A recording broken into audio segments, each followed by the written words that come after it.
Hey there. If you'd like to help us out, you can go to Duckfeed.tv/tipjar and use the Amazon links there. Those are affiliate links that will send you to the regular Amazon you know and love, and you buy what you're going to buy, and we get a kickback from it. This is a super low-effort way to help out the shows at no extra cost to yourself. So once again, that is Duckfeed.tv/tipjar. Thanks. Some of our landings were desperate adventures. We are now prepared to meet the inevitable counterattacks with power and with confidence.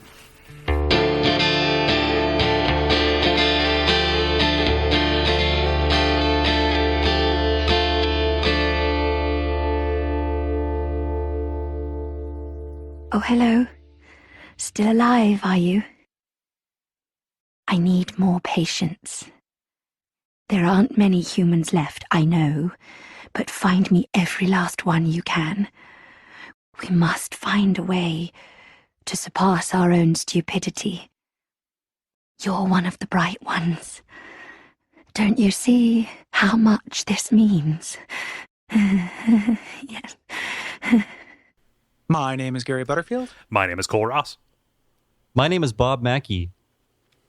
And you're listening to Bonfireside Chat. It is a hunter's favorite. Yes, and this week we are talking about the Forbidden Woods and some pretty cool stuff that happens adjacent to in some kind of diverticula of the Forbidden Woods. And as you heard, we're joined by Bob Mackey of USGamer.net, Something Awful, and the Retronauts podcast.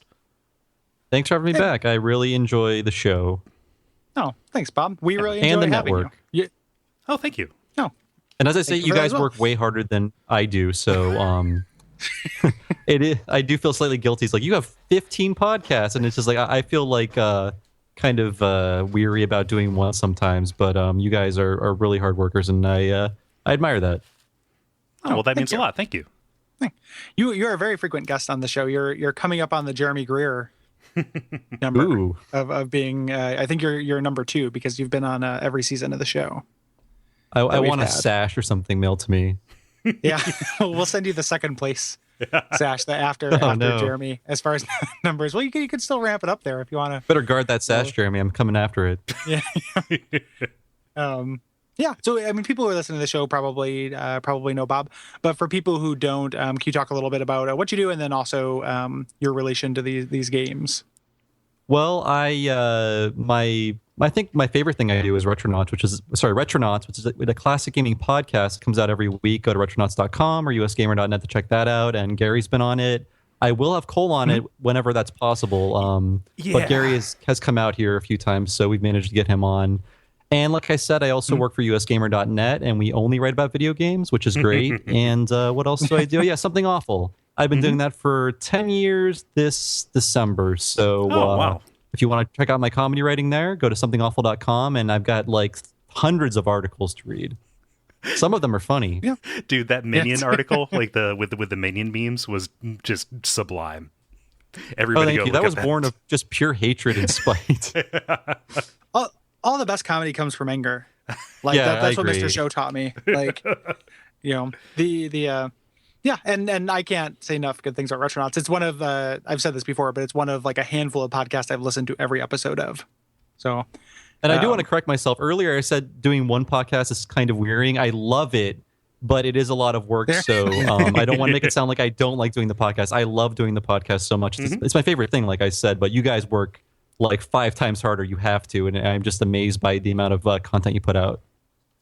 Hey, yeah, I hopefully our listeners aren't going to put your feet to the fire. Yeah. Too much about that. You can Like, we you want can more speak freely here. It's a podcasts. safe space. Oh, can I mention one other thing you I recently, do? Not to go on too long. Go ahead. Were you going to talk about your new podcast? Oh, yeah. Yeah, I do a new podcast with the Laser Time Network. It's called Talking Simpsons, and we do an episode for every episode of The Simpsons. Oh, wow. We're starting with season 1, and that is a Patreon exclusive for them. So if you want to listen to it, you have to go to patreon.com/lasertime. And I believe it's $5 a month. We'll get you that podcast every week and a whole lot of other extra stuff. And Laser Time is great, by the way. So check them out if you like pop culture, geeky, nerd stuff. I think they do. Yeah. I hope so. Yeah. And not I'm always geeky like happy in when, the Loot Crate way. Oh, Yeah. It's not the Ernest Cline geeky. It's the safe. It's our geeky guys. I'm always happy when the Laser Time guys show up on Retronauts as well, like Henry Gilbert ends up on there. He's a great guest. Yeah, it's been great getting them on the show and, befriending all those folks within the past few years. Yeah. Nice. Super cool. All recommended things. What did we do last time, Cole? Well, previously, in the last kind of mainline episode, we took a stroll down Hemwick Charnel Lane, and we got an eyeful of some witches before getting a rune tool and remembering, hey, somebody told us a password, and we probably have to do something with it. So real quick, even before we start the area, like it's not explicitly a password. It's so like this took me a little while to figure it out. Like if you go to the door first and someone says, what's the password? You could reasonably think like it's this thing that got repeated in that cutscene a couple times. Mm-hmm. But that requires a little bit of a leap. It does. It definitely does. Like it just sounds like a mantra that this old man in this cutscene says at the end of this, kind of climactic conversation that he has in the flashback that you get. It's only a password by sheer, dint of the fact that it shows up as a password when you talk to this person. Yeah, and it's also it's a way that like a door has never been locked in that way in a Souls game. Like it just kind of we talked about a lot in the season, but the weird way that like some of these people are still alive and there are more agents kind of active in Bloodborne than any other Souls game. Like this kind of speaks to that. Like there's a gatekeeper keeping a password. Like that's not a Souls thing. Is it inferred that the church has like sealed off the path to Byrgenwerth? Yeah. It's okay. Or not the church, the Byrgenwerth himself. I think Master Willem. Yeah. Okay, I wasn't sure like who was barring the path to that location. You wouldn't, nobody would blame you for thinking that they old Yarnum did, and that they did that the church was responsible for trying to bar this off, because it feels like a little bit of a similar situation, although it's different circumstances. Yeah. So, Cole, do you want to read your thesis? Like, since you write these, I always feel weird reading them. So yeah, it's weird that the rhythm always puts the ball back in your court. I've got two of them. We could fix that. Like we're talking about that. Like we don't have control over it. Like it's weather. From now on, I'll momentum. say what we did previously. It's momentum. Maybe the guest can determine it. Gary, now it's your turn. we both write dueling theses, and then at the end we take a vote by text to see who is correct. Now I've got the devil went down to grad school. Yeah, is determined by dueling theses. Anyway, I went to a music conservatory. That is not out of the realm of possibility. No. So this is kind of sarcastic, but alleys and streets are a nice way to organize things, aren't they? Without them, stuff gets really hard to navigate, doesn't it? It's like Boston. Yeah. Like this whole area is like the Boston of the Souls games as far as like street layout. Like in Boston, there are streets that cross street with themselves and stuff. Like this is like that. Yeah, this is the haunting of Hill House. Essentially. Notice I didn't say House of Leaves. Yeah, you're picking it up, getting new references. Right? Yeah, I know. I like to think that I'm growing as a person. Also, now you've read 2 books. You doubled your library. But it must have the word house in the title. Yes. So Fall of the House of Usher. That's your next. Book. All of these are following Bleak House. That's next too. Ooh. Hell House, Richard Matheson. The novelization of House. Yeah, damn it, you beat me to the house joke. Anyway. Also, my mini thesis is for this is Snakes Alive. Yeah, there are snakes that aren't like elsewhere in the game, really. Right. But there are snakes, lots of snakes here. Mm-hmm. So we talked a little bit about how you get here, and we talked about this area when we talked about the Cathedral Ward. But you could be forgiven for getting this passage. Mm-hmm. You head down, you pass Alfred again, and something that's new here is that you can talk to him about the Vile Bloods. Yeah, and we'll be visiting those guys a little bit down the road. I imagine that will be the dialogue we use for when we do that episode. Yeah, so we won't cut it in here, I guess. No. But it's just kind of a thing, and you go to this door and you have to give the password, and the password is, as we know, the old adage: "Fear the old blood." Mm-hmm. Yeah, by God, fear it. And what's crazy is you go through and like some kind of, again, spooky Poe tale, the Guardian is not alive and saying like, yo, walk through here. Here's a pamphlet giving you a map of the layout of this place. No, this is a desiccated corpse wearing a top hat. Yeah, this is one of a few instances of straight up magic or like ghostliness in Bloodborne. But Yeah. I mean, this game is all about not being able to comprehend what's happening around you. So I can forgive like a door opening on its own or whatever. But it just is kind of strange. It's like, well, who opened the door? You know, It's a little haunted housey, like, and he was dead all along. Yeah. Yeah, it's like dreamy weeminess. And like also I think so they could put in, because when you click on him, it says already dead. And I think that was one of the message components in Demon Souls, if I recall. I could be wrong about that, but I thought that might have been a nod to that.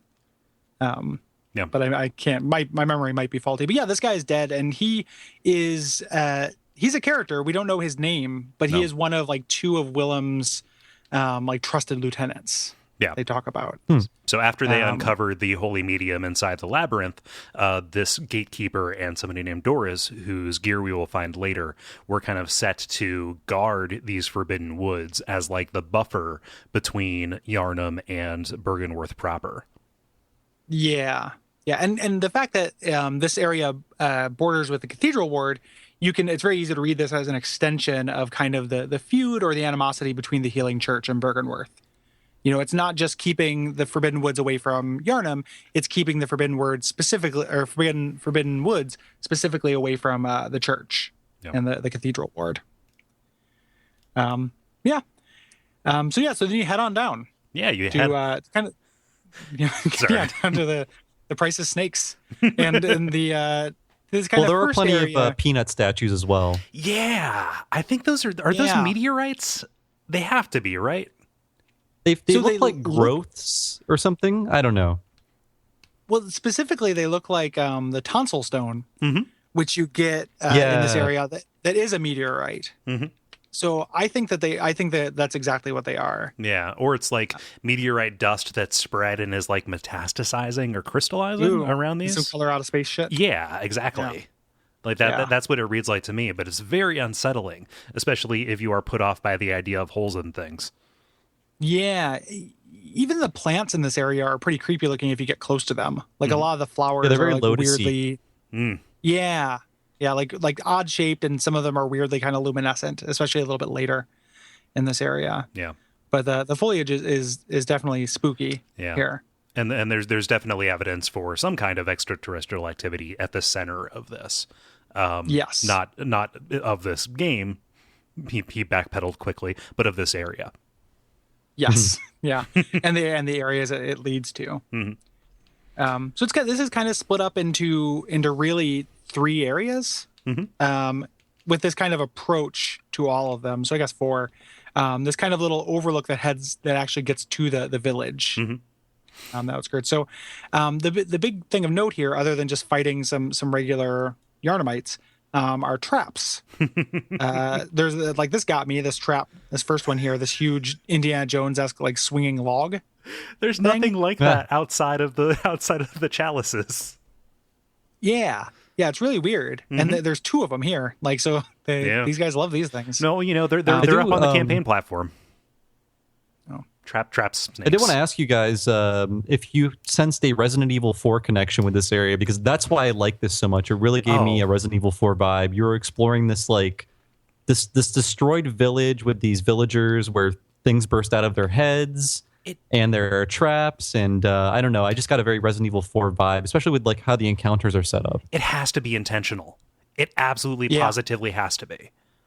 I mean, I was feeling it before, and if you're gonna steal from any game, that's a good game to steal from. But I just got a serious RE4 vibe from this whole area. Yeah, no, absolutely, and like the game itself kind of recalls Resident Evil 4 in general, but this is the strongest for sure. Even visually, like the parasite things that we're gonna run into later, just cut such a similar silhouette to the infected Las Plagas. Things. But yeah, this is the Souls via Resident Evil. I think you're right on. Yeah. Yeah. So there's a landing with a little locked crypt surrounded by some crows and your lamp that will take you down to this bottleneck with a big fire trap in the middle. Like this is again a place they are trying to defend. Yeah. Yeah, and we say that a lot, but it's emphasized here as well. And it should be noted, this is the only lamp in this area, and this area is huge. So this is another one of these, I would call it linear, except it's not once you actually get down to it, but it is like a series of shortcuts that will bring you back here. Yeah. That, at least on my first playthrough, I felt were spaced kind of, not generously, kind of stingily apart. Because I found this area very difficult my first run through. I don't know if I'm alone in that, but these shortcuts are a huge blessing. I will say that. There are, I think, 2 or 3 shortcuts, at least 2. Yeah, there are 2. No, there are 4, but there are 2 main ones. There are 4. That'll make you. Yeah, there are 2 gates you can unlock, and then 2 elevators. That's right. Take. Yeah. The elevators are by far the most useful of them, but like there are ways that the game is letting you skip large areas of these before you ultimately can skip even larger areas. Yeah, I guess I never really ran into the gate ones. Oh, I just know the elevators. I'll point them out. So, okay. Yeah. So I was going to ask, like, the way that the shortcuts are laid out, like you have to do some weird backtracking. That is kind of like counterintuitive.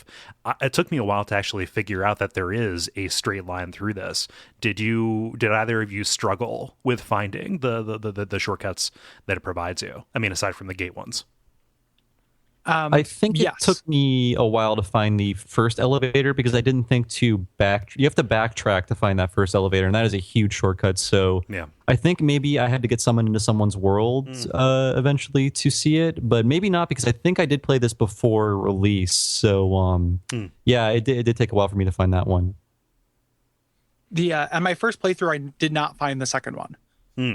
So I was doing that run through the worst part of this level. Yeah. Like every time I fought like a pretty hard boss, like not, unreasonably hard, but it took me several tries, and that was a real pain. And then on my second run through, I eventually said there has to be, a shortcut here, and figured out the way. But I don't know if it, I know it's intentional, but the second part of this level confuses me to as much as any other Souls level ever has. Yeah. As far as areas that are designed to be confusing, your towers, Latria, and the like, and I get so confused in the second half of this level.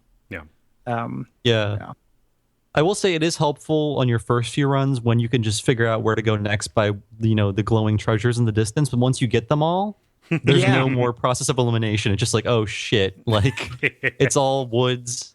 Some of it's wet. I don't know where to go. Yeah. Some of it's wet. There are a couple of ramps that blend into the scenery really well. Yeah, including the one to that first elevator. It's very easy to just pass that since it's going to be behind you, as you run by. So super, super tricky. So you're making your way past these traps and everything, just kind of picking up some miscellaneous treasure. And you get to a forked path, which I didn't realize was a forked path because the actual pathway eventually leads to a drop that brings you to the village. But there's a hill that like very well could just be background. Yep. But you can actually crest it and enter the village through another way. Yeah, through like a side entrance that is also trapped, but kind of leads up to these outskirts. And then they're in the village. Again, like going encounter by encounter will be difficult for this. We don't, really need to, but there's a deadfall, in the middle of the village, and it's crowded. Like this is a fairly populous area in the game for people who want to kill you. Yeah. And they all want to kill you. It feels like a little slice of Central Yarnum, actually, because the enemies are set up to cover each other in ambush, especially with the dogs and stuff as well.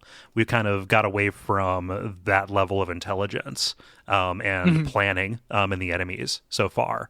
I used pebbles a lot in this section until I unlocked that shortcut, just to make the bottlenecks a little easier by pulling enemies away from each other.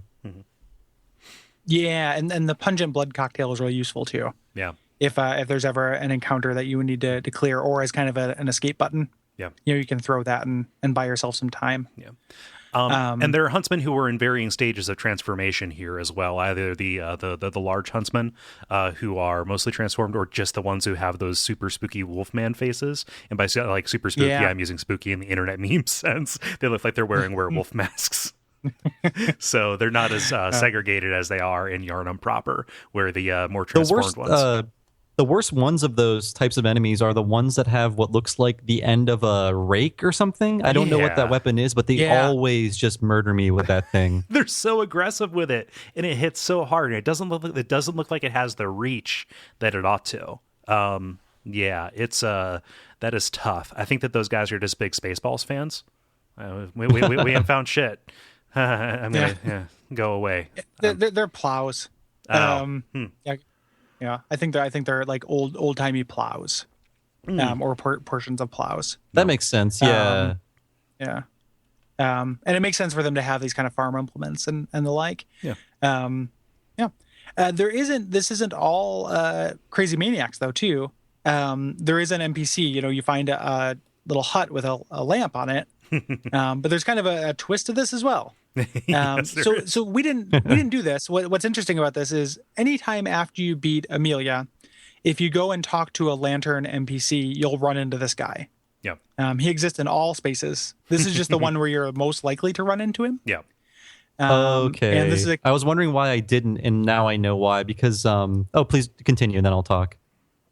No, it's just if you went somewhere else first and ran into him there, this will be a normal NPC.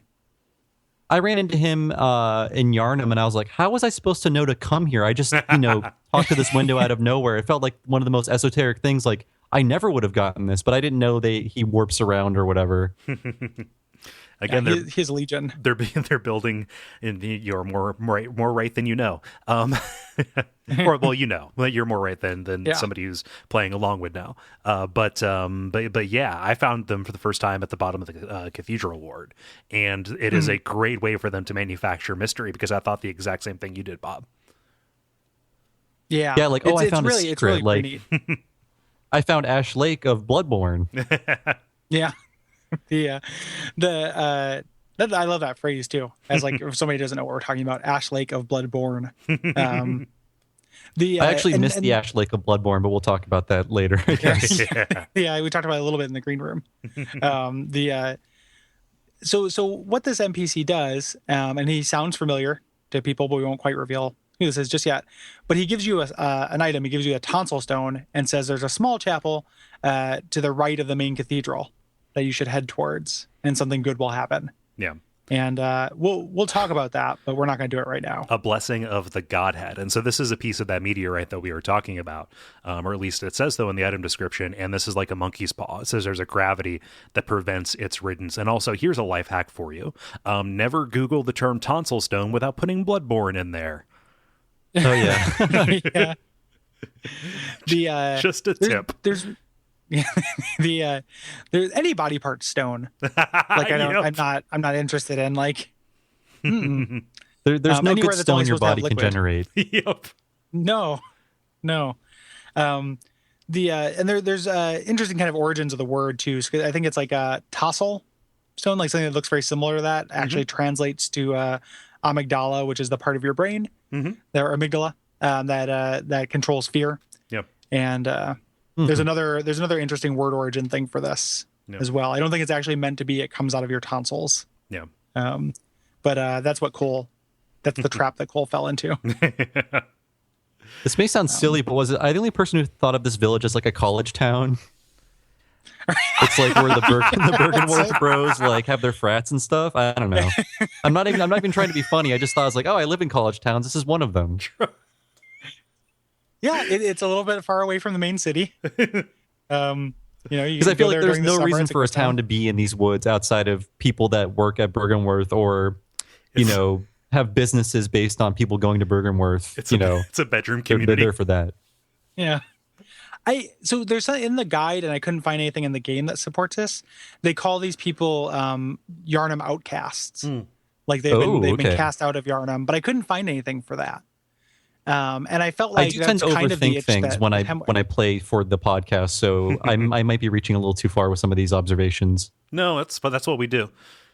Yeah, it makes sense. It's either that or they're just part of the guard. Like they're here to keep people out if they're not just living their lives. Like, but they definitely the proximity to Byrgenwerth and their relation to it is not really in question. I think that they do serve some kind of function for the college. Yeah. Just because there's a relationship there. Just because you're outcast doesn't mean you don't want to be there. And so they cannot live in Yharnam because of their affiliation, probably.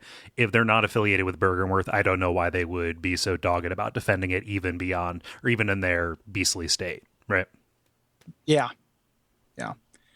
I felt like somehow there was like a, just because you're outcast and then like a, please, Miss Wilhelm, I am for real, like joke somewhere in there, but I couldn't form it before the end of your sentence. So a little backdoor into the comedy process that didn't work.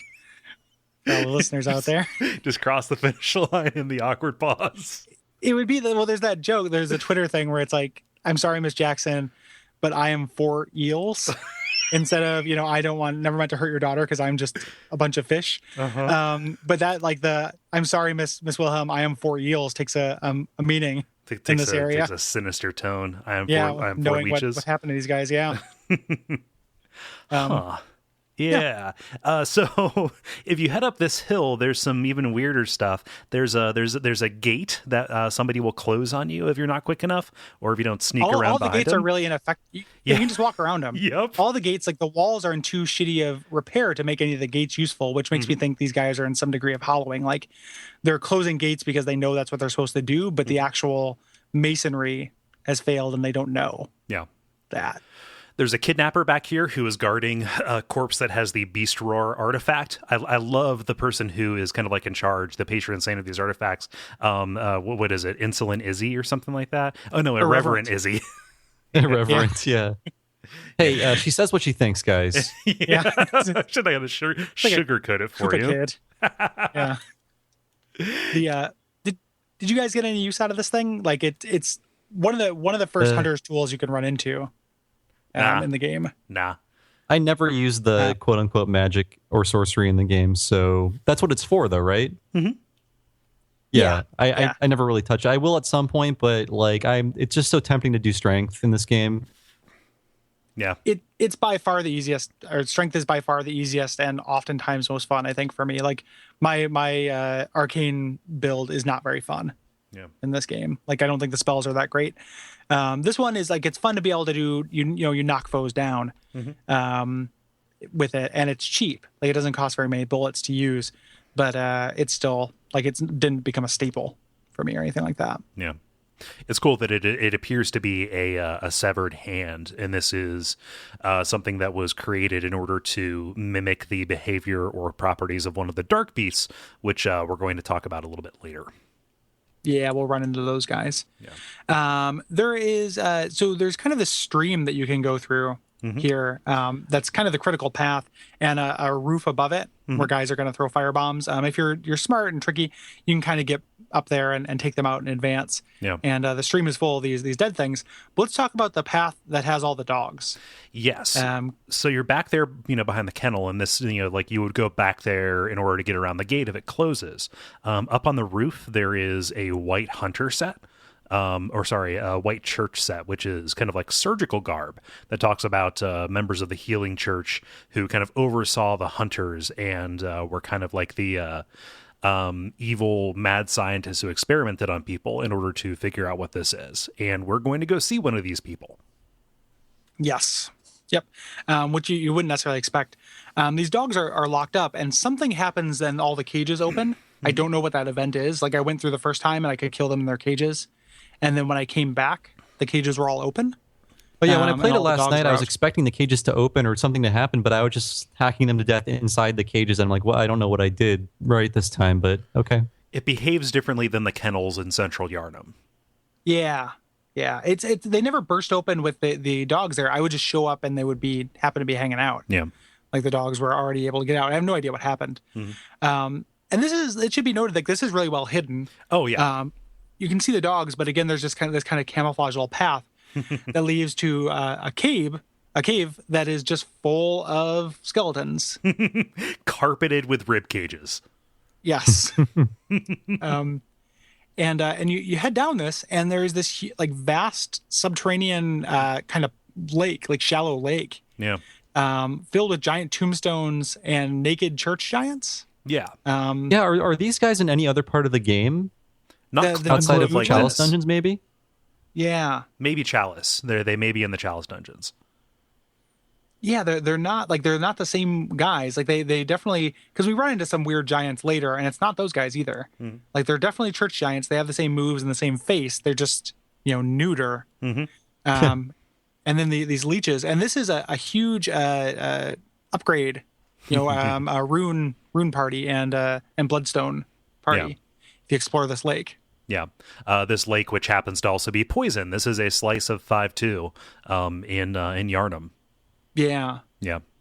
But if you explore fully, you eventually find a ladder, and you go up the ladder, and I love this part because the ladder just goes forever. Yeah, like the ladder just goes forever, and you're like, where am I going? Like this doesn't make any sense. I didn't know there was an up from here. And you're looking off to the sides, and you're seeing like the entrances to these caves. Like this is an excavation. There are tunnels that intersected this that are full of more similar small like gravestones. Does this feel Chalice-y to anybody else? Like the idea of like this being part of like this once intersected with the labyrinth at some point. Yeah, I can definitely see that. And it was one of those. By the time I found it, which this is the first time I actually took this shortcut. I was like, I knew where I was going, but at the same time, I was thinking, where is this taking me? Because it is kind of like, it does go on for a long time. You're wondering if you're walking into something you shouldn't be walking into. Well, and once you get to the top and you actually see the city, I thought, oh, it's just a shortcut. Like, this is just another, like a really weird shortcut. Like, yes, you have to go through Poison Lake, but this is just a way so I don't have to do all that village again. But that is not the case. No, kind of not. Yeah. So we kind of said it in passing, but you emerge in Yharnam.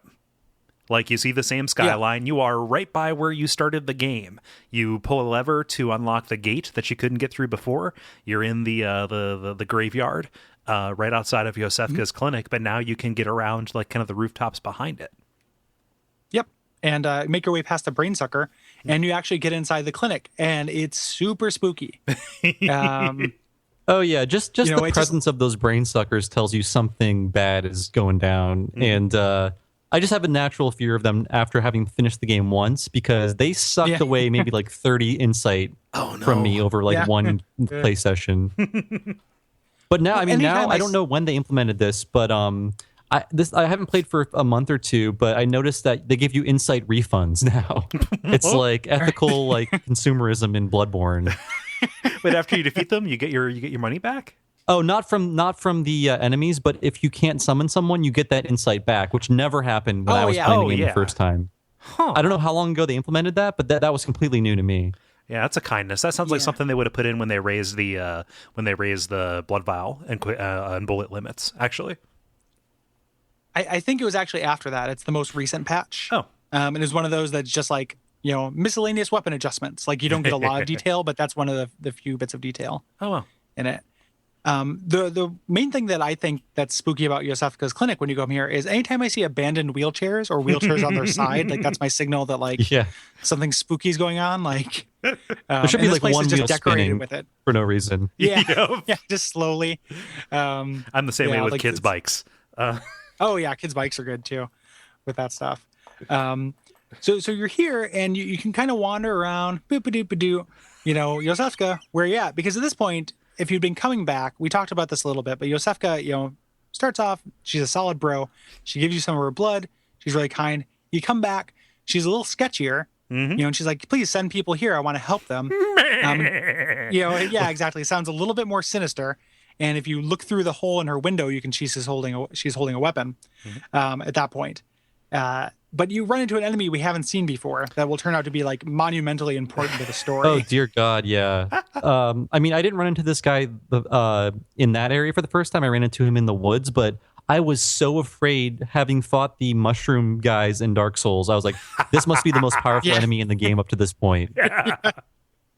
Well, they do that on purpose. Like they're doing this to make you like he's so unsettling. And this one is not aggressive. Like you can stand in front of him and try to make contact all day long and nothing happens. Like he is not going to fight you. And they fall over like a paper house. Like they're really, really weak. But they're so weird looking. Yeah. These are celestials. The small celestial emissaries. And they are little green men who happen to be blue.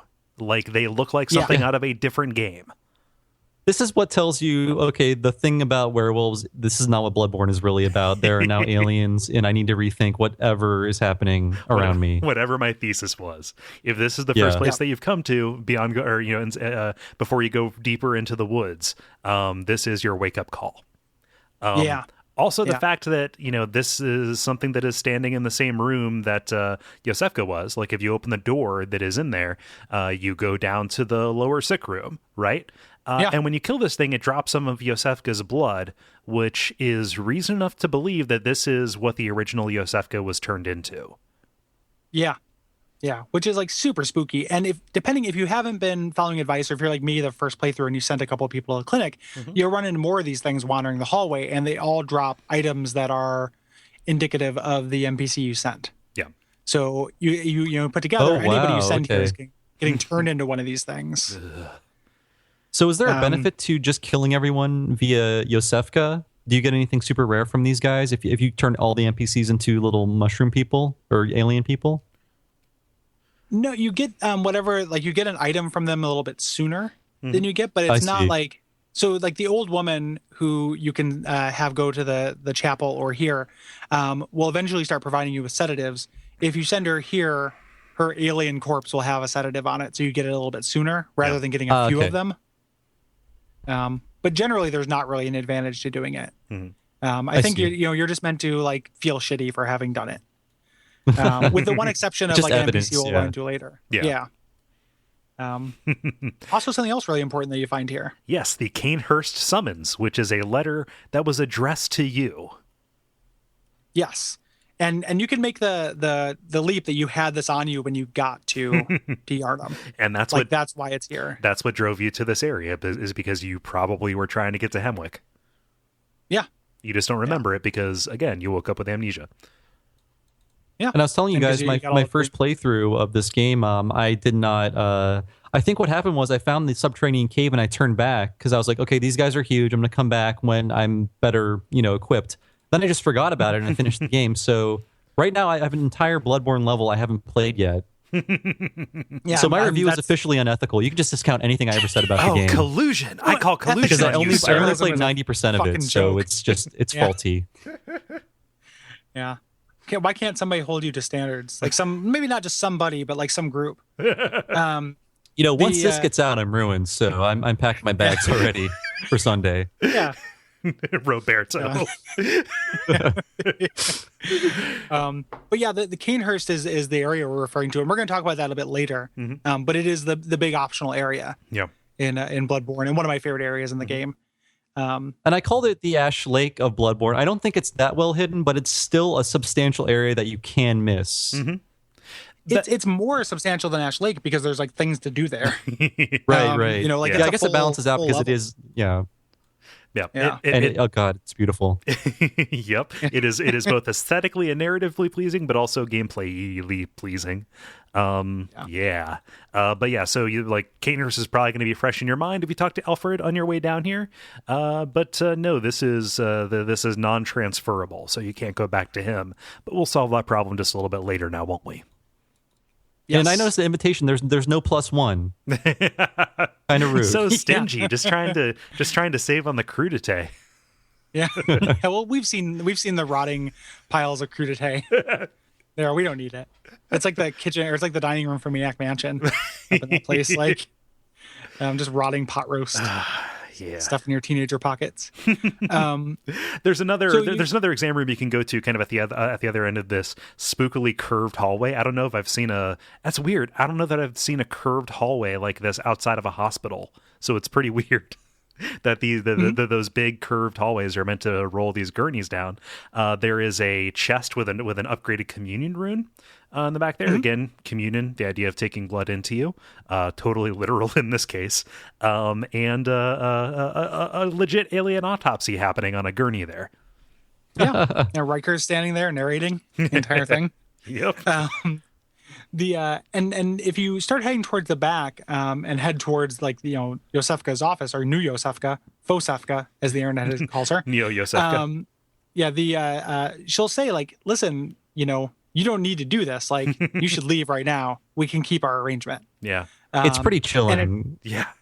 this encounter. She even says there's really no sense in me giving you an excuse. You have figured this out. And this is one of those moments where your original kind of supposition has changed, right? You know, like it has set up this expectation and then just so quickly, not so quickly, but so belatedly subverted it. Like it feels like you're a little bit off the map. Like, have I found something crazy critical to this? And you kind of have. Yeah. So you're presented with an option here, and the fire and brimstone part of you probably wants to kill this person who's been doing these experiments. So that's one option, and we'll talk about that a little bit because that's where this kind of quest line ends. But if you don't, you can come back later, and that's actually the more advantageous thing to do. But there's no way that you would know that at this point. If you fight her, she's really, really hard. Holy God! Like you are She's not tough. leveled for this at this point. And she has those alien powers too that we'll see later in the game. So like when I first fought her, I thought like, oh, she is somehow mutated because of these experiments. So she has grown these tentacles. Like she will lash you with these. However, this is something you're going to get the access to be able to do later on. This is an item. This is a spell that she is casting to you. But I love the idea of like this. Not Sander Cohen. Who's the plastic surgeon from BioShock? Oh boy. Yeah. I don't remember. Neither do I. But kind of a similar thing, you know, like because we found the white surgeon. She's wearing garb that is very similar to that, you know, aligns her with the church and this practice of, you know, learning about illness by exposing yourself to it. And, you know, here we have her doing something that if you haven't done the chalices, you've not seen before. That very much is kind of a body horror kind of thing. Yeah. Yep. And she just has tons of hit points. Oh yeah. And is just a really, really tough, regular kind of hunter fight, but just way stronger. She heals. She will throw numbing mist at you. This is an intensely difficult fight that you're meant to bounce off of, I think. Yeah. If you find it as you're able to. Her last line, you know, before you make the decision to go after her says, well, I've always wanted to try my hand at a hunter, which could either be read as I've wanted to fight one for a while, or I want to get up in them guts, like see how them gully works is put together. I assume the second one, yeah. Now, you guys are talking about her as you said Fosefka. She's an imposter. Is that something you can't talk about now because that's something I haven't really looked into so far? No, we can. Like, so the idea is that like this person from the church that you're fighting here took over this clinic and has been performing experiments on at first Yosefka, but anyone who you send this way. And somehow mogrifying them into those celestial emissaries. And she's doing it, and she's digging in their guts afterwards. So she is doing science for kind of the upper echelons of the church, is the idea. The chronology is really weird on that, though, right? Because we can assume that, so when was the ladder built? Right, because the purpose that ladder would serve would be to kind of get around the bulwarks at Byrgenwerth, right? Like if she was interested in advancing this, she would probably want to have access to that, and this is a backdoor into it. I don't understand why there was ever a good Yosefka. There's just good Yosefka, I take at face value as being good. I never thought of that as necessarily a transport thing. I thought of that as a corpse chute. Which like even somebody who is, you know, in a time of plague and kind of this outbreak, you know, isn't going to have time to bury all the bodies. Like you see gravestones piled up on each other everywhere. I just assumed that was where even good Yosefka just dumped people who didn't make it. All these coffins are chained shut and there are no bolt cutters anywhere. Yeah. They're all empty. It was so foolish. So that's how I assumed it wasn't necessarily as a secret passage to Byrgenwerth. And the reason why I don't think so is because you still have to go through Deathwoods. So it's like, if it's a passage to Byrgenwerth, it's a shitty one. Yeah. Like, I think it's like, almost like it's her corpse chute. It also happens to be like, this could be that chute could be the location where Byrgenwerth, you know, got their way into the Chalice dungeons at some point, because as you point out, all the excavation stuff. Yeah. But that's the best I can come up with. Yeah, if it's a corpse chute, why is there a ladder? Like if she like, oh no, I left my wallet in that one's room. Yeah, I left my watch in his guts. Yep. Yeah. Well, it's possible she didn't build the ladder. Maybe she had the corpse chute, and then the fake Yosefka built the ladder. Yeah, and I guess that was my original question: is when was the ladder built? So that like maybe she climbed up to, that's how she got in, because Yosefka doesn't let anybody in. Mm-hmm. So fake Yosefka, that's the only way into the clinic is the way that we came in. Yeah. So, and fake Yosefka is strong enough to survive that. Like, she is more than capable, it feels like. Yeah. At least in game mechanic. I don't know if that carries over into a character in story, if that's in the fiction or not. But yeah. Yeah. We'll be coming back to her. Yeah. Fake Yosefka very soon, actually. Yep. Yeah. So, but if you don't take this little side path, you continue to the second part of the village. Yeah, way back there, past through this small ravine that has kind of this swampy, oily water. And if you do not come here by way of the rooftops, somebody will throw a Molotov on top of you and set you on fire. Yeah, yeah. So you just roll through it as quickly as you can. Mm-hmm. There's a real troll kind of thing at the end where there's this pathway with a cannon at the top of it, which I always get one-shot cannons in this game. Oh God. Yeah. Yeah. Right before the Cannonball Alley, there's a tunnel with a bunch of upgrade materials that actually leads to a gate that you can unlock that kind of like opens up a shortcut, so you don't have to go through the bulk of the village. You can actually drop through the collapsing walkway that leads into there, and then just like follow around and not fight anybody in the village, and just kind of like shortcut around it. I'm sure I've said this before, but Bloodborne in Dark Souls 2, in these moments where you open up shortcuts, so it's just a matter of getting there. Like, it turns into a football RPG, especially in the frenzy areas, which it's just a total football game for me. Like, you're just like, just like juking enemies, and it's great. I don't like football, but I can't like disconnect myself from that comparison. There's one boss in this game that is entirely football. Yeah, we'll get through. It's even shaped kind of like a football. Go ahead, Jerry. I think the reason why I didn't find the gate shortcuts is the village is not the hard part of this level for me. Right, yeah. Like, it's all forest. Like, the village is no problem, but then when you get to this windmill, like, shit gets super serious. Yes, it does. Whew, boy. So, man, again, just explicitly horror like moments. So like you go inside this windmill at the top of this hill, and you see a villager just slowly walking towards the corner, like not paying attention to you, and turning his back on you. And like, I know what you're meant to backstab this guy. Like he doesn't really, he will aggro, but he doesn't aggro easily. And then when you do, and you just take off a small portion of his health, and then see him grip his head, and a nest of snakes burst from it.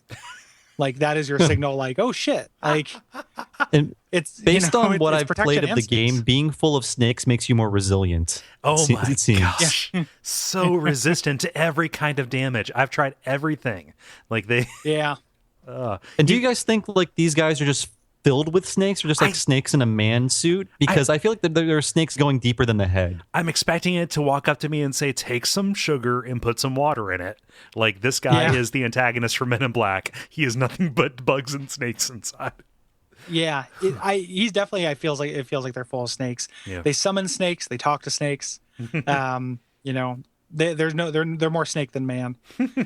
They're also and is really it too much hard. of a nerdy lore thing? Is this like another variant of the Beast Plague? I mean, I just was curious as to what is causing the snake men situation to happen. It super feels like it to me. Like, to me, this was like, oh, this doesn't just manifest as wolf, right? Like, this is from some other strain of the blood, or this is from... They just had, like, the RC Cola brand of the blood, and, like, Yarnum had the Pepsi. Yeah. And further down in Byrgenwerth, we get some bugs, some bug kind of people. They have the Fago, the Fago blood. Maybe it's just, like, proximity to whatever animal you're closest to. I don't know how it works. Like, I mean, that seems like a likely... Yeah. Like Byrgenwerth, the Secret of the Ooze? Yeah. They figured it out? Yeah. Oh, man. That's like Slime University. Spoilers. Yeah. Let's make a terrible t-shirt, guys. Oh, man. I wish I was doing the Byrgenwerth University, because I just was imagining like a college boob comedy from like 1983 that takes place in Byrgenwerth. I feel terrible that I said Fago, but then didn't immediately go Moon Mist because it is so tonally appropriate. Missed opportunities, in guys. that movie you're talking about, Bob, like they've got Willem is peeking at a peephole in the girls' like shower room. He's like, "Give us eyes, give us eyes," so that we might see inside. So we can see inside. Ooh. I don't know about the Beast Plague thing. The reason why I don't know is that like the idea of like that like bestiality, it's not just kind of wolfness, it's supposed to be this like losing your humanity is so like just reads as wolf to me. It doesn't like and the fly guys who we run into later who have a way cooler name than that. Like there's more reason for those guys to have like 1,000 eyes on their head. You know, like that doesn't feel incongruous to me. This does feel incongruous. It doesn't feel like the Beast Plague to me. They're called not to like just shoot down your idea. They're called parasites, and that's the only thing that gives me pause and going whole hog on that theory. The first read, though, and the first impression, the one that I took away, was that it does manifest in different ways. Yeah. Like I could see it. I don't think they it's can outrageous. summon snakes too, correct? Yeah. Yeah, they can do they ring a bell? They do something. Or no, they make like a I think they just like hit the ground or something. And snakes bubble up from the ground, which is why it feels like you can't clear this area. They take some speakers, they point them at the ground, and they play some Barry White. Yeah. I guess this whole area is Whacking Day. Yep. Okay. That's that. I like that thesis. Yeah. That's my dueling thesis. for Whacking Day. Oh man, Whacking Day. Oh, Whacking Day. But man, I think these things are very hard. Not just difficult as far as damage resistance, but they have like they could chain combo me, and because they're always pointing in every direction, it's really hard to know what direction attacks are coming from or where you're safe on them. You know, because they're these nest of snakes that come out of their head, like are kind of pointing in every direction. Yeah. And it feels like they have a 360 kind of attack range. Like they have that kind of snake freak out that they do that hits behind them. If I could do another RE4 comparison, if you allow me, I do think that in RE4, what happens with that kind of enemy in that game is you are used to shooting things in the head, so you start shooting them in the head, and then like a horrible thing bursts out of the head, and now it's much harder to kill them. In this game, if you go back to Yharnam, humanoid enemies are now super easy. So you see a humanoid enemy, and you're like, okay, no big deal. And then it's like way harder than you'd ever expect it to be. Yeah. So I see a very similar correlation between that and the RE4 head parasite guys. Yeah, absolutely. Yeah, it's a way to crank it up. I can count the number of these that I've killed on one hand. Like after I killed the first couple and decided, I figured out how hard they were. I make a point to make a beeline around them. If you can get a critical hit and then a visceral attack, I can usually do them in one or two hits, but it is hard to sneak up on them. Yeah. So this is just the first one. We're going to be running into a lot more of these. There's a couple interesting things left about the windmill. First of all, just because it's a real quick thing before we talk about the notable NPC. If you climb up on top of the windmill, you can get the cannon. On the playthrough I'm in right now is the first time I'm using that thing. Have you guys used it at all? It's really difficult to use, right? Like I used it as a novelty, but it's so impractical. How about you, Bob? Here's the thing. I played this level first during pre-release, and the cannon didn't function. And I'm wondering if they patched that in later. Because I made a note to put a note by the cannon that said like someday or like, whatever the like I can't wait for this to happen note is. And it wasn't anticipating that I'd ever be able to use it. I was just like, oh man, I wish I could use this. And then like yesterday or last night, I was like, I can use this now? Like I seriously swear that at one point this cannon did not function for the player. Is it because it requires a lot of ammo to use? Like you have to have 10 bullets and now it's 12. It used to be 10. Yeah. Oh, so you're actually using your own ammo in it. Yeah. Yeah.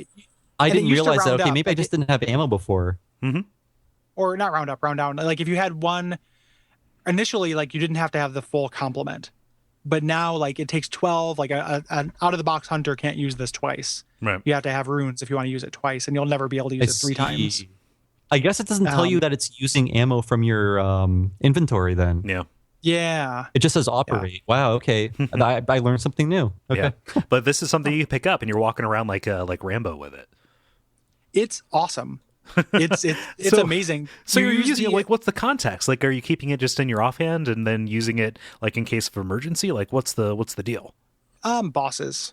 Okay. Like you sprinkle like bone dust on it and you can do a third to a half of a boss's health in like one shot pretty consistently. Oh, guys, and it does area damage. To correct myself. Yeah. Go ahead. I'm sorry, I have to correct myself. I thought you were talking about the stationary cannon. Oh, the one in the alley? For a second. Yeah. Yeah, the one we talked about previously. Again, you can use that cannon, now. But when I played it the first time, you couldn't, and it's so strange. I don't know if they patched that in or not. Yeah, it's like manning a ballista. You're right. Yeah. Yeah. Did you end up using the player cannon at all? I think I just experimented with it, but it seemed like such a waste that I didn't really, want to mess around too much with it. But yes, I have used it. I know you can use that one, but the stationary cannon, using that was a totally new thing for me this time. Yeah. Just the stationary cannon real quick. This time when I used it, it got stuck in some kind of loop and just fired forever until I fired it again. So it was making a really annoying noise. So I eventually stopped it, but I was like, oh, something's wrong with this. The actual cannon is really, really good. Like I've had a hard time with the Shadows of Yharnam. And this time through, I managed to catch all three of them in an explosion and take off half their health, like in one hit. Nice. You King Ralph pretty them. Good. Yeah. Yeah, absolutely. Like it is really good for bosses. That's the only thing it's good for. Like it doesn't replace your gun. It's just I'm using it instead of the torch. Okay. I switch between my gun and my torch. Huh. So if you're using a strength build, if you can wield it, I recommend the cannon. Nice. Huh? Yeah, I've never gotten good use out of it. Yeah, so you go up around the side of the windmill, walking over some gears, and you get to a roof outcrop with a guy kind of kneeling over a bloody body who seems pretty cool aside from the apparent recent murder. Seems like a solid bro. It's circumstances, guys. And you kind of have three options for dealing with this guy. The easiest thing is to send him to Yosefka's clinic, and by this point, you could have been to Yosefka's clinic and been like, no, let's get this guy turned into an alien. That seems safe. He might be up to no good. And you can get his item there. He'll turn into an alien. The other thing is you can send him to the chapel, which is a bad idea because he law tracks your whole crew. He starts killing people in the chapel. One by one. Yeah. I did that the first time. Yeah, me too. But I only had one person there the first time so it's just like, oh, that person died. What happened? And I didn't really understand it. But you can also fight him too, because he is like a beast man. Yeah. Specifically, like this is a boss fight. Like this is a boss fight that turns up later in the chalices. He turns into an abhorrent beast, and he like gives you a "what the fuck, dude" speech about how bad hunters are, and are you not the real killers? Like, and he alludes to the fact that he is not like this of his own volition. He didn't make a choice to continue doing this, whereas hunters do. Yeah. Which is pretty cool. As a thing. So it's a good encounter. Yeah. One way or another, you owe yourself to try that. It's also a really tricky arena for this boss fight because you're on a sloped roof the whole time. So that's nasty. Yeah. He's very susceptible. So does he transform if you try to fight him? Yes. After it's not just one hit. You have to get him down to about 2/3 health before he does it. The other thing is he is very susceptible to poison, and there are poison throwing knives outside of this. So if you want to cheese it, that is a possibility. Yeah. So into the woods. So down into this winding path, and so I'm going to say something. This is one of the biggest areas of the game by just sheer surface area. However, there's not an awful lot to talk about down here. It's just snakes, more snakes, some graves, some ground peanuts, and some river that you ultimately have to get to. This is where the strategy guide fails me. Like, I love the guy. It's beautiful, but God help me if I can actually use it to navigate in any place in the game. Like, I just look up the pages. I'm like, I don't know how to apply this to the 3D environment in front of me. It just, my brain can't connect the two. And I just read it for the lore and for the item descriptions and for, boss strategies and things like that. Like, using the maps is just like, I'll watch a YouTube. That's the best way I can find my way around. Yeah. Dark Souls is very hard to map in general. Yeah. I think like they've slowly approached getting better at it, the Future Press people, but they haven't quite got there. Oh yeah, I don't blame them because like I said, translating these environments into a flat 2D map is so hard to do. I can't imagine how hard it is for them to do it to publish, you know. Yeah. No, absolutely. Like I didn't think you were blaming them. It's just it's a property of the game, and it's part of the thing that makes the game so good. You know, it has this intense verticality to it, and the areas are really intricately designed, but it does make it hard to figure out what's going on. Specifically when you're dealing with the kind of foliage that you're doing, that you're looking at here too, and the fact that so much of what in the guide looks like just kind of like little paths that you can go on, they're actually very well hidden and kind of like camouflaged, like ramps and switchbacks and stuff that don't avail themselves the way that you otherwise would like to. And it gets kind of into that next gen problem of as things get more detailed, it gets harder and harder to actually discern what it is trying to point you towards. It's also because combat is really constant here. Like there are so many of those little snake balls that it's very easy to get turned around just because you're dodging and trying to live. Yeah. So like every time, you fight one of these parasite guys, like, if I'm trying to circle around to get behind him or do anything, it's very easy to kind of lose my place. And as Bob alluded to earlier, if there are those glowing items in front of you, you're going the right direction, but that only lasts until you eventually, end up dying down here. So it is tough. Like I like this area, in the end, but it is really, really hard and succeeds at what it's trying to do. So I don't think I've played it a few times, a few dozen times, probably just going to the boss and such, but I don't think I've ever found the way to the boss intentionally. I think I always find it by accident, and then I'm like, oh, okay. And then I find the other shortcut. I can never find it intentionally. I had trouble this time finding the shortcut. Like the map of this area that I created in my head was wildly inconsistent with what it actually looked like, and and the way that it actually plays. In general terms, you can follow the path that's in front of you, which heads downward, and if you don't go after any treasure or anything and just follow that, it'll eventually lead you to an area that looks different that you can make your way past. But that's a lot of kind of stipulations.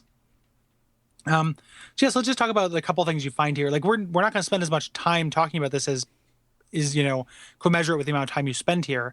It's just so much of it is just getting lost and turning around, and there are no fighting real landmarks.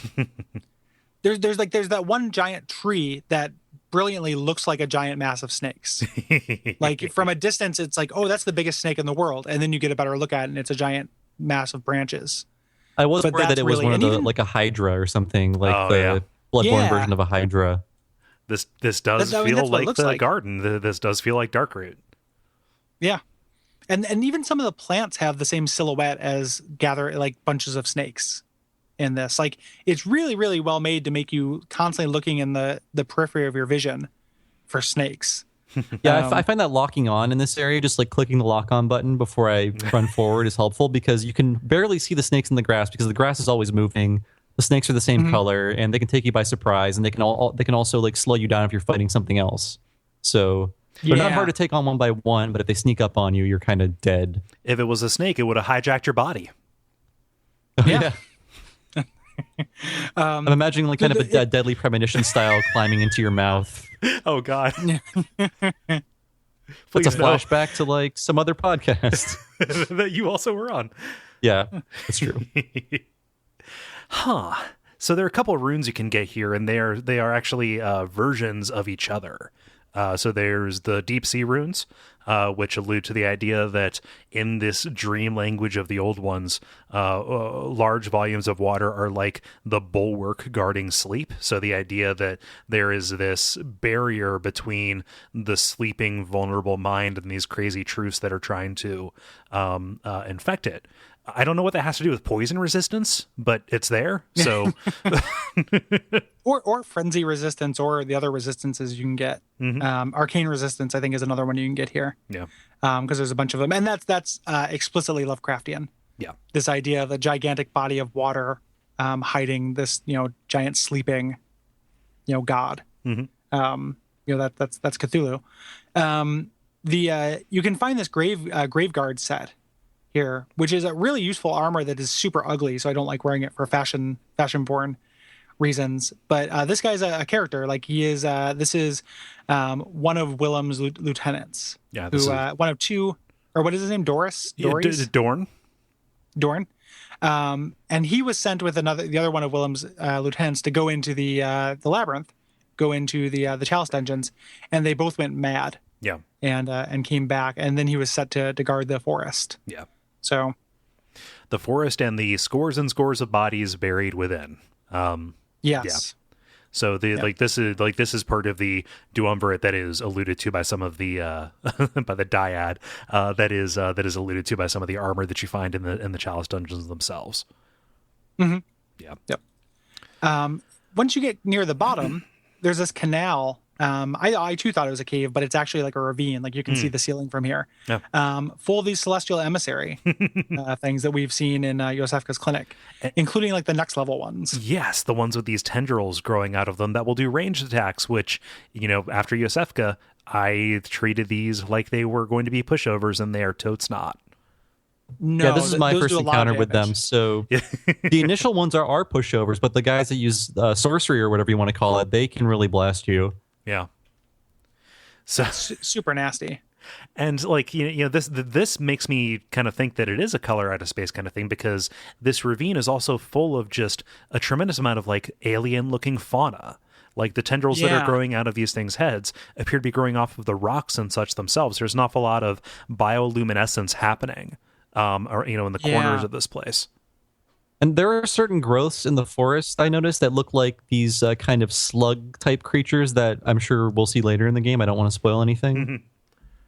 Mm-hmm. Mm-hmm. Yeah. Like there's a lot of just kind of iconography and signaling of like different things that we'll see before and later they're kind of supposed to catch you. With the color out of space thing, I don't know. So the best explanation I have for why these guys are here has to do with fake Iosefka's clinic. Mm-hmm. Is they somehow got there from there. Like she's experimenting on people and they escaped, or she threw somebody who wasn't quite dead down the chute, and they made their way. They're drawn towards Byrgenwerth, and head down there. That's the best I have. But the color out of space thing, I don't know if it's because like they could have just grown there. Like there are meteorites here that are somehow infecting the area, or just the area where these things hang out turns into this kind of corrupted alien landscape. And there's a little bit of that later. Like a major area we're going to run into these later has like a heavy floral theme. Yeah. To how they interact with that. Mm-hmm.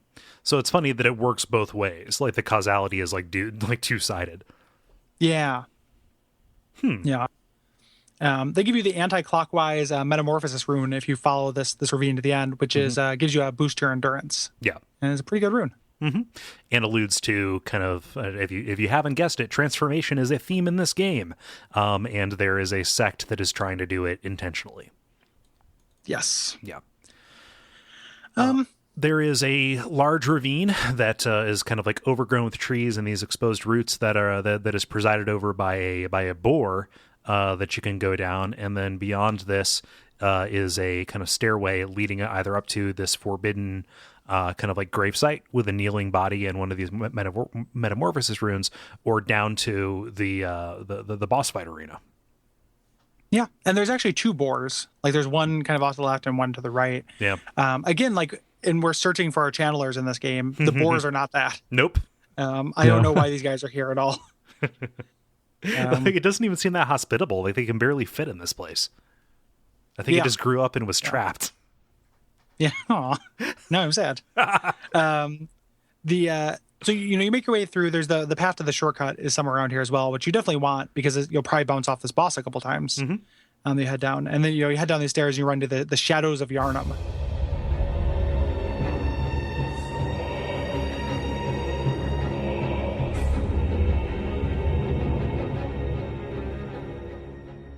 Boy, oh boy, this was my Waterloo. This was yours? Yes. The next one was mine, but this took me a while too. How about you, Bob? How do you like the Shadows of Yharnam? I hate to come off like a pro elite, like super gamer. Oh, so I just have to get good. Okay, cool. Fine. I don't want to say that. I had my own problems with some bosses, but This boss and the next boss I beat on my first try by myself, and I don't consider myself that great at the Souls and Bloodborne games, but for some reason I figured it out, and it'll probably make you feel better to know that I couldn't beat it by myself this time. I don't know what stars aligned that first time, but this time I needed to pull some people in. But it can be tricky if you're by yourself. But the magic guys are a lot weaker.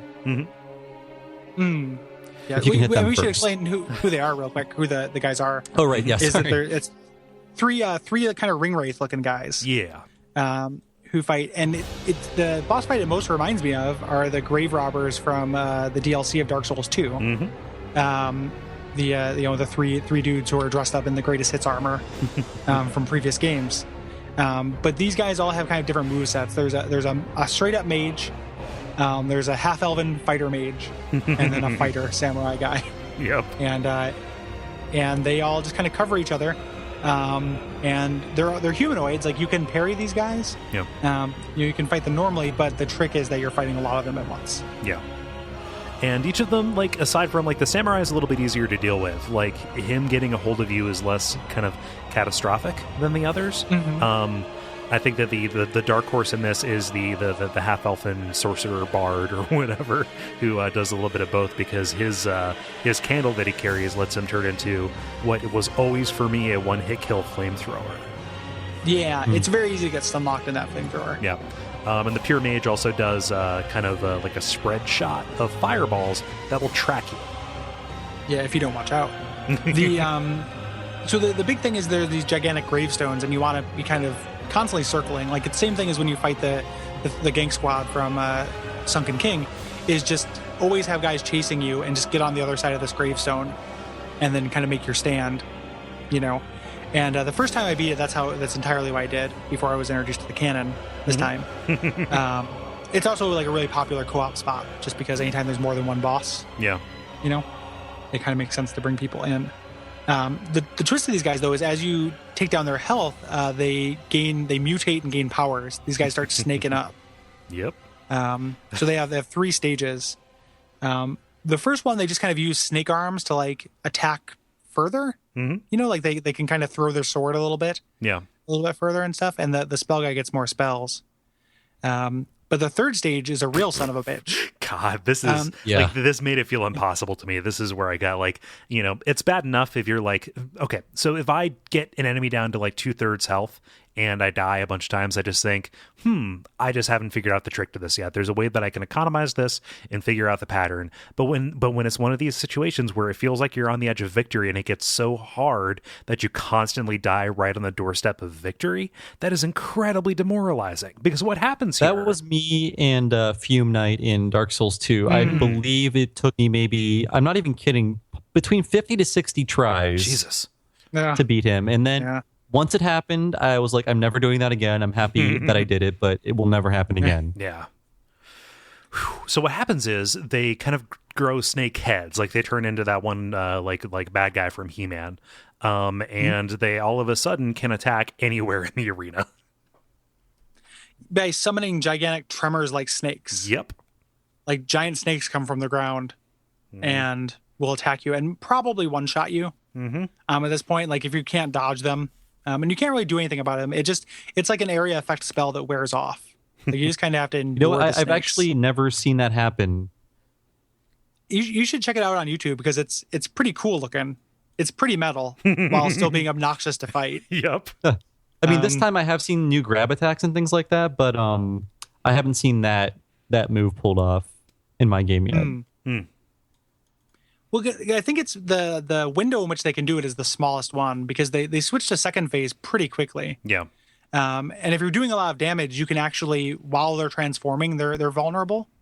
You can do a lot of damage to them more. Like, kind of the pro tip is just, like, focus fire on one, and then once he starts transforming, do your damnedest to finish that one off, because you don't want to be dealing with, you know, 3 of them in the final phase. That's the worst possible thing. Yeah. It's the opposite of Throne Watcher or Defender. Like, you don't want them to all have 20% health. Yeah. You're much better having one person dead, one person with like 50, and one person with 100. Yeah. You just want as few bodies as possible on the battlefield. Is there any lore behind these characters? There is, but it's very difficult to talk about without spoiling something important about the very end of the game. That's why I wanted to ask first. Their name is significant, but not in the way that you would think by the fact that they are called Shadow of Yharnam. Yeah, I'm curious about that because I don't actually know. I mean, I might know once you say it, but I mean, I can censor it out, but I'll drop a marker there. They are not.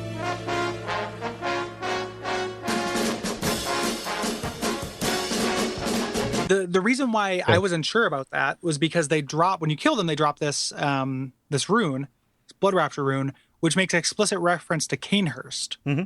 And like, they're not Cainhurst enemies. Like I couldn't come up with a connection. That's like the pathway I kept trying to go down. It's like, why are these guys connected at all to that? Just because, your drops. And it made me want boss souls back so bad. Because that was such an awesome like lore shortcut. Like it was just, not even a shortcut, but like, here's a little bit of concrete narrator provided information you're going to get about every boss in the game. That's more text, right? Like it gives you something solid to anchor to. And the reward you get for these guys just feels arbitrary. Mm-hmm. Like it just doesn't have anything to do with Cainhurst. It has nothing to do with the Queen of the Vile Bloods. So yeah, I thought that was kind of a bummer. Yeah. As a reward. Yeah. I feel like the other kind of like metatextual stuff that you find around them is stronger than what you pick up from them.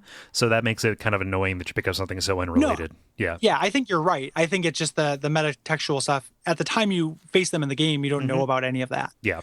And at this point, you can just go by what you read. Yeah.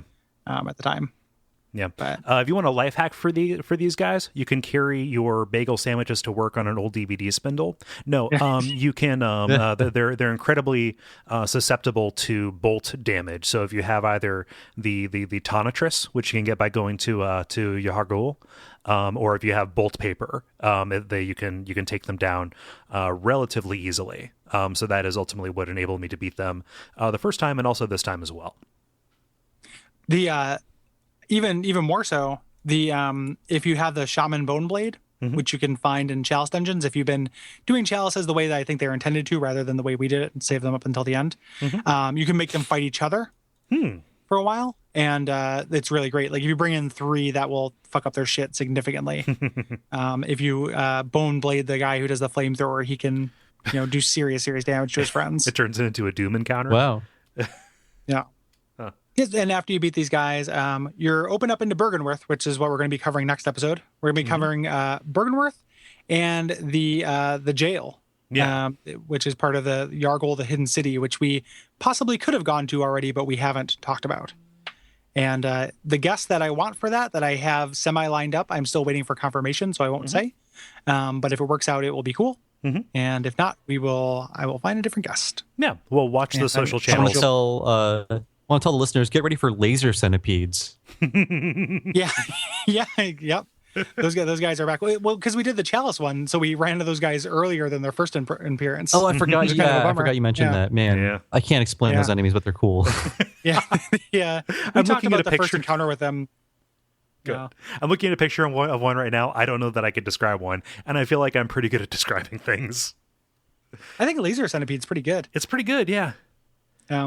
Yeah, so watch Social Network, social media, and we will watch Social Network. It's a pretty good movie for bringing about Facebook, and then watch social media in general, and we'll announce who our next guest is. Yeah. Until next time, Bob, thanks again for joining us to talk about this area. We really appreciate it. Oh yeah, it's lots of fun. It's my favorite area in the game, I'm pretty sure at this point. I will be curious as to how you feel after you get through Cainhurst. I mean, I don't want to build it up too much. I just like Cainhurst a lot. So far, I'm really impressed, and I love like snowy, icy levels. So I want to see what they do with that theme. So I've only seen the entrance to the castle right now. So it could end up being my favorite. Who knows? Tune in to Bob's Twitter for that. Yeah. And what is that Twitter? Where can people find you online, Bob? Oh, you can find me at Bob Servo on Twitter. And like I said before, I'm also at retronauts.com for the Retronauts podcast and usgamer.net for my day job and somethingawful.com for my bi-monthly comedy article I do for them. Yeah, absolutely. All recommended things. All things that I too follow. Yeah. And what can they do for us, Cole, if they want to help us out? Well, we have a Patreon set up. That is patreon.com/DuckFeed.tv. That is a fantastic way to support us because it helps us, afford gear and helps us just kind of do more cool stuff across the entire network, not just for this show itself. People who would like to, maybe meet us or see us do a podcast. We just announced this on another show. We're going to be at the Portland Retro Games Expo. That is a great A, event, and B, opportunity to come out and say hi. So if you're in the area, I want to make sure that people know that is an opportunity. Not to piggyback on your plug, Cole, but I'll be there too. And I might be doing a podcast. I might be doing a panel if it's not too late to submit one. Oh, cool. You'll have to tell me about that off mic. Yes. I would love to hear about that if you're willing to. Like I just said, you have to do that. Yeah. Well, now I have to. I'm not ending the Skype call until you tell me. If you want to tell me, you can. Mm-hmm. If you don't want to, also okay. Yeah. And we'll talk about that more when it gets a little closer too. Mm-hmm. But we'd love to meet people. Even though we're doing it for Watch Out for Fireballs, not for Bonfireside Chat. Yeah. But I like to think if you like Bonfireside Chat, you'll like Watch Out for Fireballs too. Yeah. And if you have any. I was going to say the other thing would be facebook.com/bonfireside chat. Sometime over the past couple episodes, we passed 1,000 likes, which is fantastic and huge. And I'm so happy that we have people there joining the conversation because we have some awesome fans who are incredibly helpful and make that a good, positive environment. Yeah, and if you get annoyed listening to the show when we're like, oh, we don't want to talk about that thing yet because it's spoilery, that's the place to talk about it. Yep.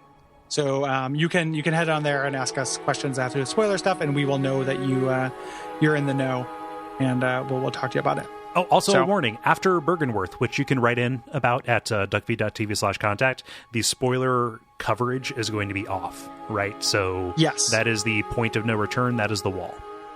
Yep. You've had time to play Bloodborne if you're going to be able to. Mm-hmm. At that point, if not, if you're just experiencing it vicariously through the podcast, we're going to start talking about all the secrets.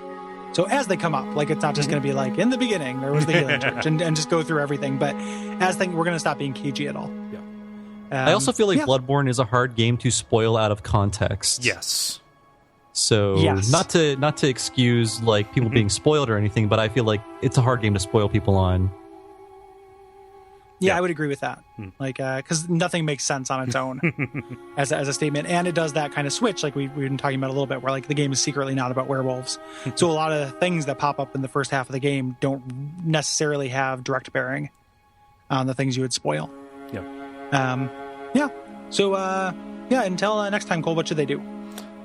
They should just don't send people to Yosefka's. I'm sorry, I didn't mind the dialogue for a good one, so I done goofed. I'm so sorry. I let you all down. Don't send people to Yosefka's is pretty good. Yeah. That's good advice. Beware of Yosefka. Umbasa.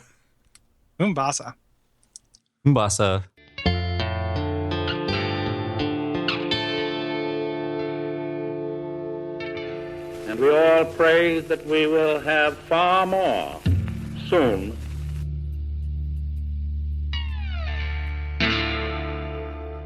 Thank you for playing ball on that. It's been a while since we had a guest throw in the Umbasa.